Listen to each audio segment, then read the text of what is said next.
లేవియకాండము 23వ అధ్యాయము. మరియు యెహోవా మోషేకు ఈలాగు సెలవిచ్చెను, నీవు ఇశ్రాయేలీయులతో ఇట్లనము, మీరు చాటింపవలసిన యెహోవా నియామక కాలములు ఇవే. ఈ కాలముల యందు మీరు పరిశుద్ధ సంఘములుగా కూడవలెను. నా నియామక కాలములు ఇవి: 6 దినములు పనిచేయవలెను. వారము వారము 7వ దినము విశ్రాంతి దినము. అది పరిశుద్ధ సంఘపు దినము. అందులో మీరు ఏ పని అయినను చేయకూడదు. మీ సమస్త నివాసముల యందు అది యెహోవా నియమించిన విశ్రాంతి దినము. ఇవి యెహోవా నియామక కాలములు. నియమించిన కాలములను బట్టి మీరు చాటింపవలసిన పరిశుద్ధ సంఘపు దినములు ఇవి: మొదటి నెల 14వ దినమున సాయంకాలమందు యెహోవా పస్కా పండుగ జరుగును. ఆ నెల 15వ దినమున యెహోవాకు పొంగని రొట్టెల పండగ జరుగును. 7 దినములు మీరు పొంగని వాటినే తినవలెను. మొదటి దినమున మీరు పరిశుద్ధ సంఘముగా కూడవలెను. అందులో మీరు జీవనోపాధి అయిన ఏ పనియూ చేయకూడదు. 7 దినములు మీరు యెహోవాకు హోమార్పణము చేయవలెను. 7వ దినమున పరిశుద్ధ సంఘముగా కూడవలెను. అందులో మీరు జీవనోపాధి అయిన ఏ పనియూ చేయకూడదని వారితో చెప్పుము.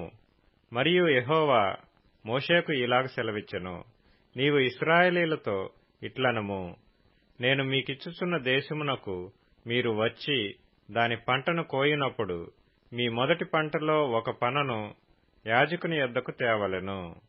యెహోవా మిమ్మును అంగీకరించినట్లు అతడు యెహోవా సన్నిధిని ఆ పనను అల్లాడింపవలెను. విశ్రాంతి దినమునకు మరుదినమున యాజకుడు దానిని అల్లాడింపవలెను. మీరు ఆ పనను అర్పించు దినమున నిర్దోషమైన ఏడాది పొట్టేలును యెహోవాకు దహన బలిగా అర్పింపవలెను. దాని నైవేద్యము నూనెతో కలిసిన 2 10వ వంతుల గోదుమ పిండి. అది యెహోవాకు ఇంపైన సువాసన గల హోమము. దాని పానార్పణము 30 ద్రాక్షారసము.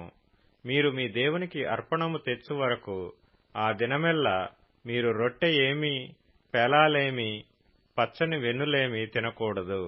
ఇది మీ తరతరములకు మీ నివాస స్థలములన్నిటిలో నిత్యమైన కట్టడ.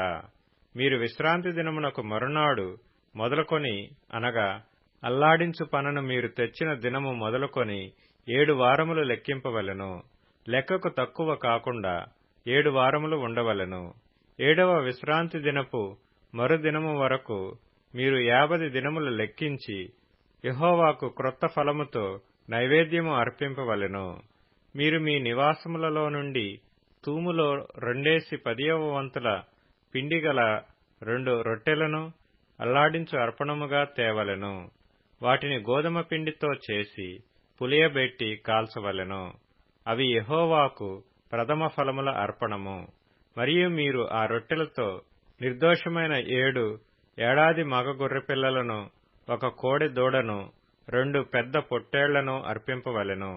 అవి వారి నైవేద్యములతోనూ వారి పానార్పణములతోనూ దహనబలి అయి యెహోవాకు ఇంపైన సువాసన గల హోమమగును. అప్పుడు మీరు మేకలలో 1 పోతును పాపపరిహారార్థ బలిగా అర్పించి 2 ఏడాది గొర్రెపిల్లలను సమాధాన బలిగా అర్పింపవలెను. యాజకుడు ప్రథమ ఫలముల రొట్టెలతో వాటిని, ఆ 2 పొట్టేళ్లను యెహోవా సన్నిధిని అల్లాడింపవలెను. అవి యెహోవాకు ప్రతిష్ఠింపబడినవై యాజకుని వగును. ఆనాడే మీరు పరిశుద్ధ సంఘముగా కూడవలెనని చాటింపవలెను. అందులో మీరు జీవనోపాధి అయిన ఏ పనియూ చేయకూడదు. ఇది మీ సమస్త నివాసములలో మీ తరతరములకు నిత్యమైన కట్టడ. మీరు మీ పంట చేను కోయినప్పుడు నీ పొలము యొక్క ఓరలను పూర్తిగా కోయకూడదు. నీ కోతలో రాలిన పరిగెను ఏరుకొనకూడదు.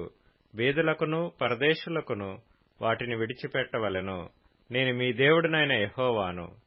మరియు యెహోవా మోషేకు ఈలాగు సెలవిచ్చెను, నీవు ఇశ్రాయేలీయులతో ఇట్లనము, 7వ నెలలో మొదటి దినము మీకు విశ్రాంతి దినము. అందులో జ్ఞాపకార్థ శృంగధ్వని వినినప్పుడు మీరు పరిశుద్ధ సంఘముగా కూడవలెను.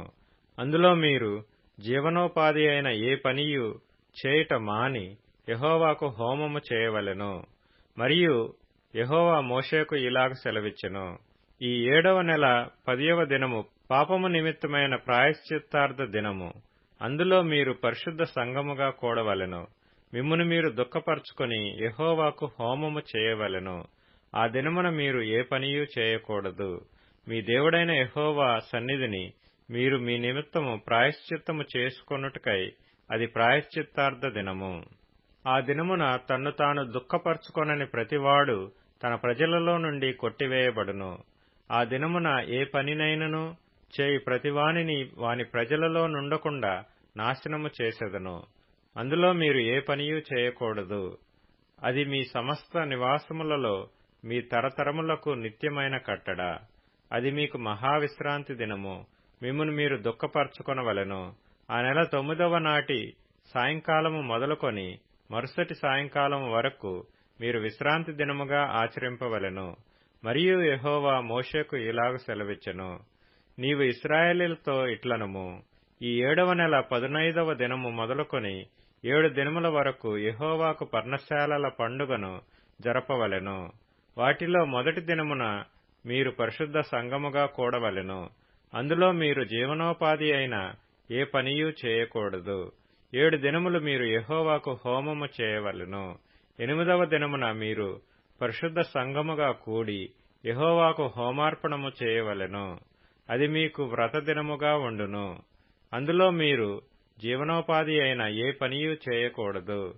యెహోవా నియమించిన విశ్రాంతి దినములు గాకయు, మీరు దానములనిచ్చు దినములు గాకయు, మీ మ్రొక్కుబడి దినములు గాకయు, మీరు యెహోవాకు స్వేచ్ఛార్పణములనిచ్చు దినములు గాకయు, యెహోవాకు హోమద్రవ్యమునేమి, దహనబలి ద్రవ్యమునేమి, నైవేద్యమునేమి, బలినేమి, పానీయార్పణములనేమి అర్పించుటకై పరిశుద్ధ సంఘపు దినములుగా మీరు చాటింపవలసిన యెహోవా నియామక కాలములు ఇవి. ఏ అర్పణ దినమున ఆ అర్పణమును తీసుకొని రావలెను. అయితే 7వ నెల 15వ దినమున మీరు భూమి పంటను కూర్చుకొనగా 7 దినములు యెహోవాకు పండుగ ఆచరింపవలెను. మొదటి దినము విశ్రాంతి దినము, 8వ దినము విశ్రాంతి దినము. మొదటి దినమున మీరు దబ్బ పండ్లను, ఈత మట్టలను, గొంజి చెట్ల కొమ్మలను, కాలువల యొద్ద నుండి నిరవంజి చెట్లను పట్టుకొని 7 దినములు మీ దేవుడైన యెహోవా సన్నిధిని ఉత్సహించుచుండవలెను. అట్లు మీరు ఏటేటా 7 దినములు యెహోవాకు పండగగా ఆచరింపవలెను. ఇది మీ తరతరములలో నిత్యమైన కట్టడ. 7వ నెలలో దానిని ఆచరింపవలెను.